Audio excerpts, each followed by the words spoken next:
Assalamualaikum warahmatullahi wabarakatuh. Kali ini saya akan melakukan pemaparan tentang artikel yang membahas tentang gambaran umum mikrososiologi, utama kontribusi di bidang sosiologi komunikasi. Komunikasi sebagai fenomena dasar dan ada di mana-mana untuk sosial hidup adalah bagian dari minat peneliti di hampir setiap bidang ilmu sosial dan khususnya dalam studi sosiologi, psikologi, dan komunikasi. Dalam melakukannya, masing-masing disiplin ilmu memahami komunikasi dari perspektif metode itu, memperkerjakan dari imajinasi peneliti dan preferensi teoritis, yang didasarkan pada pengetahuan dan pengalaman yang diperoleh secara lokal. Dalam artikel, memusatkan perhatian pada aspek dan perspektif terpenting yang dikemukakan oleh teori dan analisis sosiologis. Sosiologi modern menganalisis komunikasi sebagai sesuatu yang konstitutif dan mengikat elemen masyarakat. Dilihat sebagai struktur individu yang terorganisir dan terisolasi aktor sosial. Cara komunikasi memungkinkan pembentukan fungsi dan interpretasi kehidupan sosial adalah salah satu topik utama yang menarik dalam sosiologi. Salah satunya adalah komunikasi sebagai aksi sosial. Sebagaimana diketahui, aksi sosial adalah tindakan yang dilakukan oleh aktor-aktor sosial yang mempertimbangkan anggota masyarakat lainnya dan diarahkan kepada mereka menurut Weber. Aksi sosial merupakan bagian aktif dari realitas sosial. Ini adalah bagian inisiatif dari dinamika sosial. Secara khusus, ini adalah tindakan sesuai dengan interpretasi pelaku dan peristiwa sosial. Aksi sosial melibatkan antisipasi peristiwa dan perilaku masa lalu, tetapi juga memproyeksikan ke peristiwa dan perilaku masa depan yang diharapkan dan diinginkan dari aktor sosial. Komunikasi sebagai tindakan sosial juga dapat dianalisa sebagai seperangkat tindakan sosial, seperti berbicara dan mendengarkan yang saling berhubungan.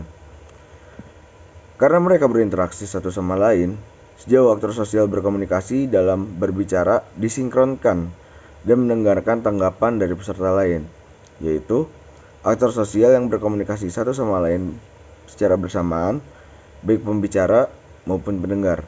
Meskipun pada prinsipnya tidak boleh ada hierarki di antara individu-individu sosial, dan tindakan itu berfokus pada ilmu-ilmu sosial yang telah lama pada analisis berbicara sebagai tindakan sosial, menurut Austin.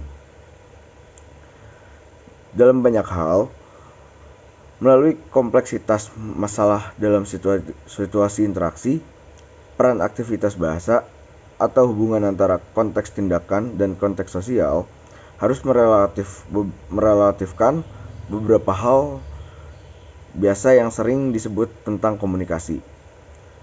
Tetapi di atas segalanya, itu akan menyebabkan batas-batas oposisi dikotomisi tertentu, yang hingga hari ini tampaknya menjadi hukum dalam beberapa model wacana.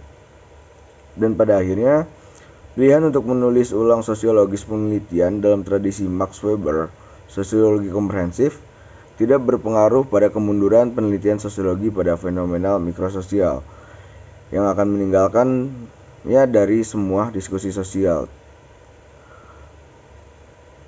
Biasanya sosial utama terbuka untuk meneliti kemungkinan generalisasi, dan yang tidak-setidaknya akan memiliki keuntungan mengandalkan deskripsi menit dari fenomena tunggal yang didasarkan. Dalam konfrontasi ini, ditemukan beberapa landmark dalam analisis lokalisasi. Interaktif, tetapi tampaknya telah mengkonfigurasi ulang bidang analisis wacana pada tingkat yang lebih dalam yang diperlukan untuk mengatasi keterbatasan ini. Premis konfigurasi ulang adalah secara khusus integrasi yang lebih baik dari proses representasi dan mediasi deskripsi, yang lebih baik dari dimensi konseptual dan prosedural tindakan dan mempertimbangkan yang lebih eksplisit dari fitur multimodal produksi wacana.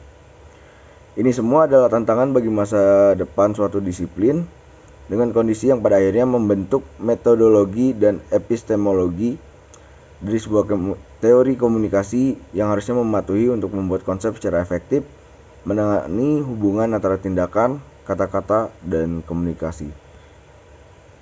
Sekian dan terima kasih.